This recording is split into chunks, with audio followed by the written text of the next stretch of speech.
Channel Karam, Kali Aja Seram adalah sebuah channel gudangnya cerita horor, kisah nyata, dan pengalaman horor teman-teman kita. Dari Sabang sampai Merauke. Siapkan handsfree, matikan lampu, pejamkan mata, agar kalian bisa merasakan sensasi horornya. Ingat, jangan lupa kunci pintu dan jendela, siapa tahu mereka ada di sana.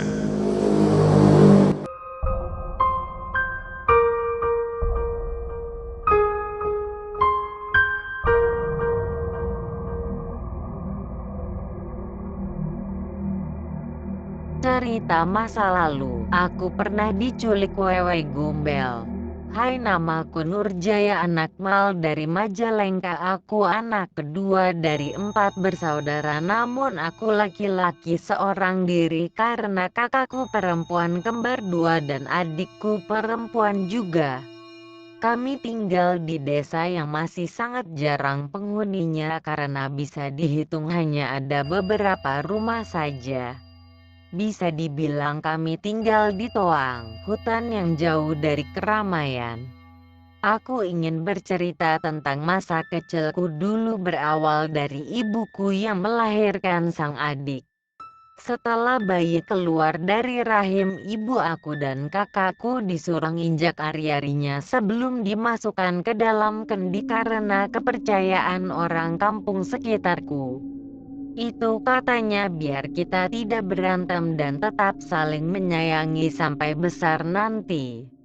Dan setelah kita injak ari-ari itu lalu dimasukkan kendi dan dikasih garam juga bahan lain yang gak aku ingat. Dan itu juga katanya syarat biar ari-arinya gak dimakan kuntilanak atau sebangsa dimit lain. Kalau sampai dimakan nanti bayi yang punya ari-ari tersebut akan mati, Allahu alam. Lalu dihanyutkan ke sungai katanya biar si jabang bayi dapat menemukan jalan hidupnya saat ia dewasa, kepercayaan orang tua kuno.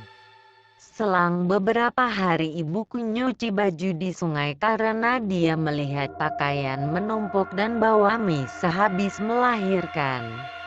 Ayahku setiap hari bekerja di proyek galian pasir, tidak pernah libur karena kebutuhan keluarga semakin bertambah, jadi siang malam dia di lokasi tambang pasir, jarang pulang. Di saat ibuku sedang mencuci, dia merasakan sakit di perut seperti melilit dan sesak nafas, lalu ibuku bergegas pulang. Karena sungai itu letaknya di belakang rumah kami, jadi ibu pulang sendiri dengan nafas terengah-engah. Ibu ditanya sama nenek Pajum, lalu ibu menjelaskan rasa sakitnya dan nenek langsung panik karena ayahku tidak ada di rumah, mau minta tolong ke siapa tetangga pun jauh. Melihat ekspresi ibuku yang merasa kesakitan, akhirnya nenek berangkat pergi mencari seseorang yang ngerti, bisa dibilang dukun. Karena zaman dulu keluargaku memang percaya sama dukun. Nenek pergi berjalan kaki dengan rasa khawatir karena kakakku sedang sekolah, tidak ada lagi yang menunggu ibuku di rumah. Singkat cerita, setelah dukunnya datang ke rumah, lalu si dukun duduk di samping ibuku yang sedang sekarat di lantai beralaskan tikar pandan dan langsung buka tas barang bawaannya. Dia menyundut kemenyan dan mengambil sebuah barang lalu berkomat kamit sambil nyembur kayak orang bersin gitu. Setelah selesai lalu dukunnya nyuruh nenek ngambil ayam pengurip itu, suruh diikat di tugu besar yang ada di belakang rumah kami. Katanya itu tugu Belanda beserta beberapa menu sesajen. Itu bertujuan untuk meminta kepastian apakah ibuku akan cepat sembuh ataupun sebaliknya. Kepercayaan orang zaman dulu. Setelah nenek menuruti syaratnya, lalu nenek masuk lagi ke rumah, dan si dukun itu menyuruh nenek panggil ayahku, suruh cepat pulang. dan nenekku langsung berangkat jalan kaki sambil bawa paku peninggalan eyang, katanya itu jimat biar jalannya cepat sampai lokasi ayahku bekerja dan selamat sampai tujuan. Semua kembali kepada Allah yang Maha Menjaga dari keburukan. Selagi nenek pergi, si dukun itu membaca mantra dan memegang perut ibuku, lalu ibu semakin merasa kesakitan, menjerit dan menangis. Dukunnya pun sambil menggeram. Itu proses perkelahian antara dukun dan demit di dalam tubuh ibuku yang membuat sakit, Allahu alam. Tapi takdir harus berkehendak. Setelah nenek datang dan ayah hendak duduk di samping ibuku, si dukun ngomong, "Ini gak benar Tam," katanya. Lalu ayah bertanya, "Gak benar gimana Kang?" Kata ayah.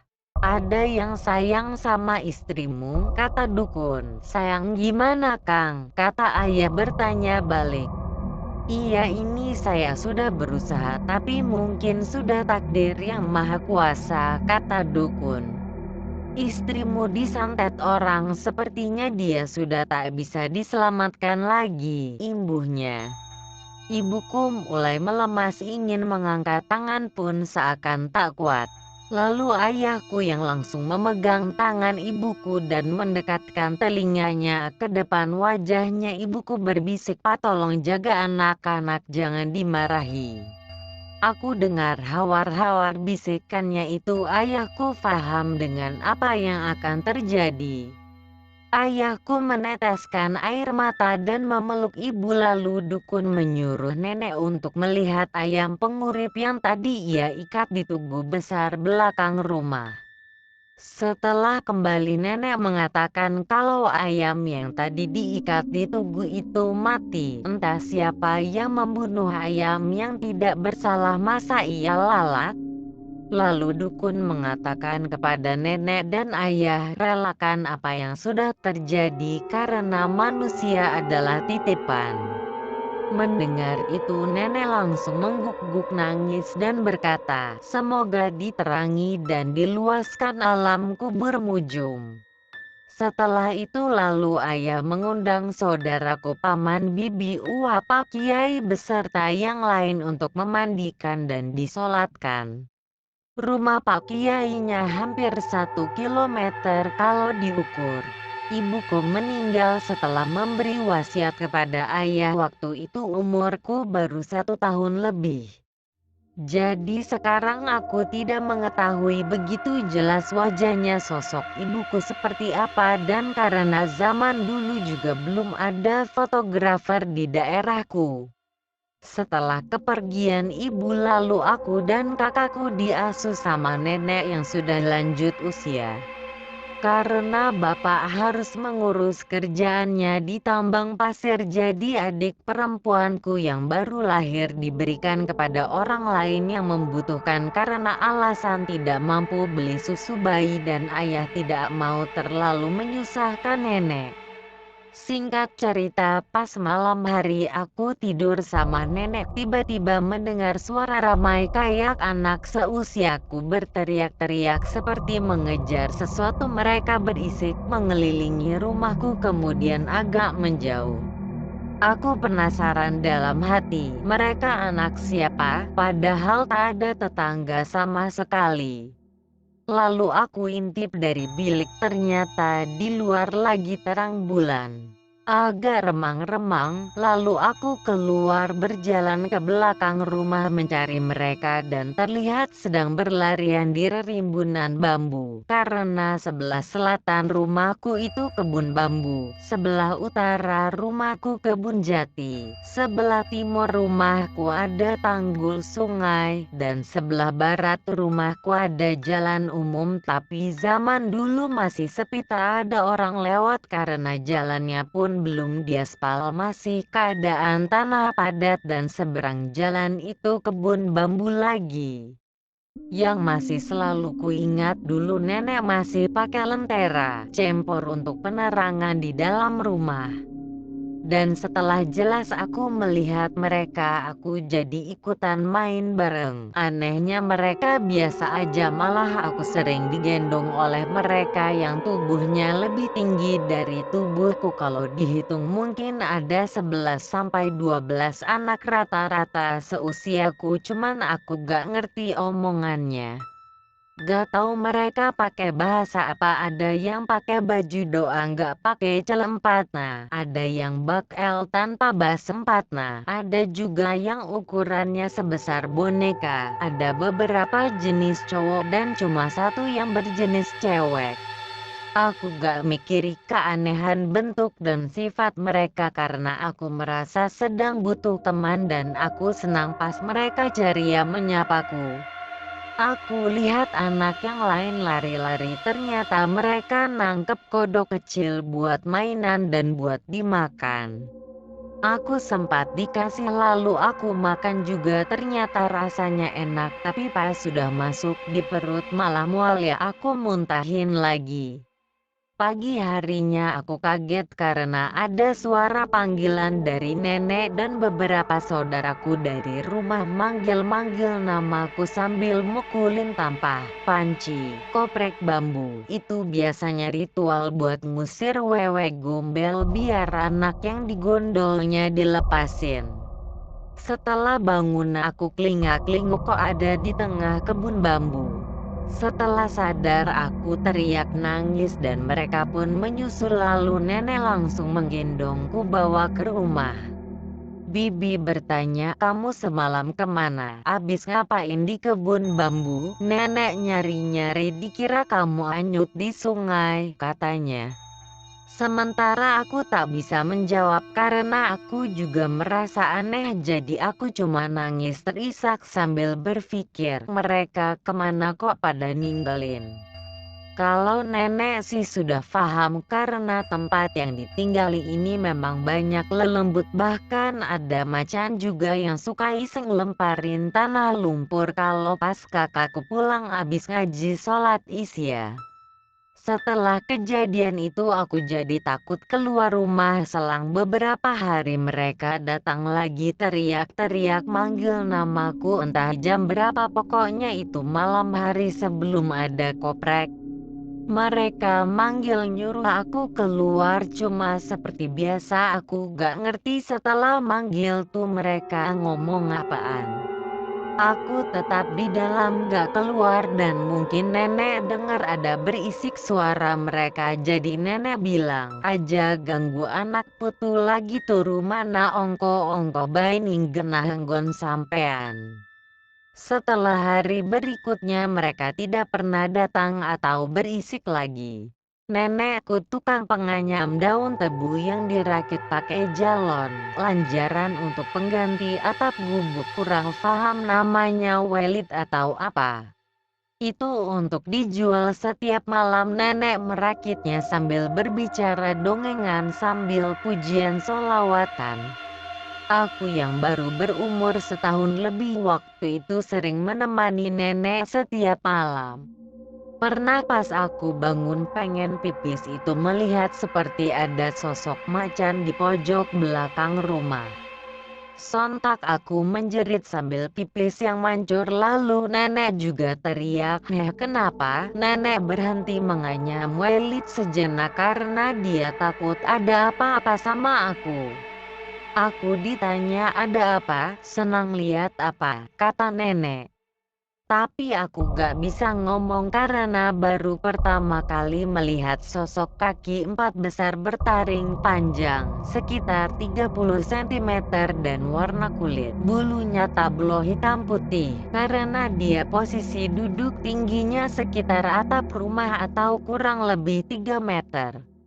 Singkat cerita saja ya, soal aku takut ngebayangin ntar dia malah datang lagi. Lewat setelah beberapa hari ketika kakakku yang kembar sudah tamat sekolah dasar SD, dia malah disuruh menikah oleh ayah karena faktor usia nenek yang sudah tidak lagi layak mengurus seorang anak. Padahal kakakku masih ingin sekolah tapi ayah bilang, sekolah itu ngabisin duit, kalau ada yang suka kamu ajak nikah saja. Lalu kakakku pun nurut. Setelah kakakku menikah, akhirnya ayahku juga mencari pendamping hidup yang baru dan aku pun dibawa ikut dengan ibu tiri, padahal aku masih ingin bersama nenek, cuman ayahku bilang, nenek sudah tua gak kuat gendong kamu lagi. Jadi aku ya terpaksa ikut dengannya ke rumah yang baru dengan ibu tiri. Selama aku diasuh oleh ibu tiri, pada awalnya diperlakukan baik karena aku juga masih sama usianya dengan anaknya yang perempuan. Ibu tiriku punya 3 orang anak, yang pertama dan kedua itu laki-laki dan yang terakhir perempuan seusiaku. Setelah lama tinggal bersamanya sampai aku disekolahkan, tetap saja ada perasaan gak betah. Aku ingin pulang ke rumah tempat asalku karena kalau di situ aku merasa tidak nyaman. Berulang kali cacian dan kata-kata ibu tiri yang membuatku sakit hati. Ibu tiri memperlakukanku secara kasar dan tak berperasaan. Aku pernah mengadu kepada ayah saat ayahku sedang libur kerja, tapi ayah tidak membelaku, malah dia juga ikut memarahiku supaya aku nurut sama ibu tiri. Saat itu perasaanku jadi kacau, seperti tidak punya orang tua kandung. Pada malam harinya ibuku katanya disambar entok angsa putih pas dia mau mandi di belakang rumah. Zaman dulu itu masih pakai pompa yang ada gagangnya, ditarik ke atas bawah itu kan airnya ngocor, terus kalau mau mompa harus dipancing dulu pakai air segayung. Sudah lupa namanya pompa apa. Nah itu baru pas keluar dari pintu belakang katanya entok itu langsung menyambar sambil terbang dari atas sampai tangan ibu kena cakar. Sontak dia pun kaget sambil mulutnya latah, syik koplok jurik mabur, lalu entok itu terjatuh ke bawah dan ibuku masuk lagi. Esok paginya ibu cerita sama ayah dan sama tetangga, katanya, siapa yang punya entok putih belum di kandang tadi malam nyakar tangan, tapi tetangga tidak ada yang ngaku. Adapun yang ngaku punya entok juga jumlahnya lengkap tidak kurang. Ibuku merasa aneh, memangnya ada entok liar di kampung sini? Bertanya sama ayah, nanti malam kita tangkap aja pak kalau ada kelihatan lagi, kata ibu nyuruh ayah. Lalu ayah pergi ke lokasi tambang pasir untuk mengambil sisa pasir, katanya butuh mau buat renovasi rumah sendiri. Dan selang beberapa hari setelah kejadian itu ibuku malah makin sering memarahiku. Setiap berangkat sekolah aku tidak pernah diberi uang jajan, padahal sudah ada jatah dari ayah buatku, tapi ibu tiriku curang. Di sekolah malah banyak yang kasihan, sampai pedagang warung sering memberiku makanan dagangannya. Dari pedagang bubur, pedagang gorengan, pedagang mainan, mereka sedekahkan dagangannya karena iba melihatku tidak pernah jajan, dan karena ada pedagang yang mengetahui kalau aku ini anak yatim, jadi mereka sukarela kalau aku mau makan atau mau minum tinggal bilang saja, katanya. Tapi aku tidak mau terlalu merepotkan orang lain karena malu juga kalau aku dibilang anak gembel, pengemis. Jadi aku punya inisiatif ingin cari uang jajan sendiri, tidak ingin bergantung pada orang tua dan para pedagang di sekolah. Aku berpikir mungkin ada pekerjaan yang ringan untuk anak seusiaku. Pas jam istirahat aku pergi ke masjid berniat untuk menenangkan hati karena sakit oleh kata-kata dari ibu tiri.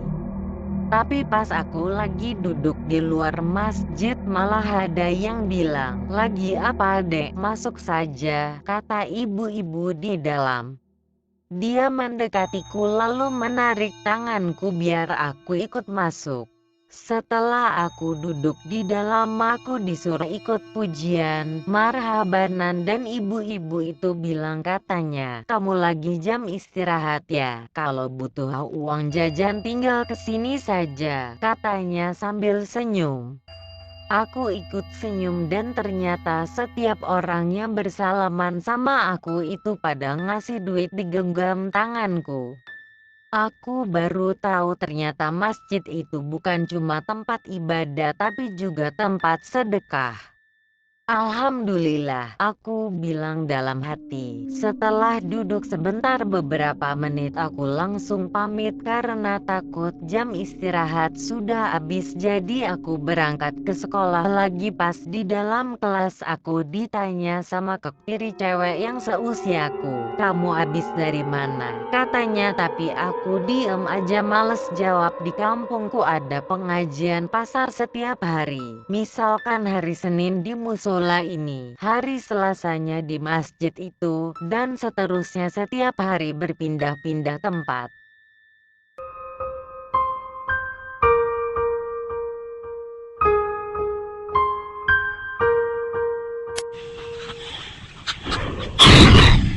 Kali aja seram.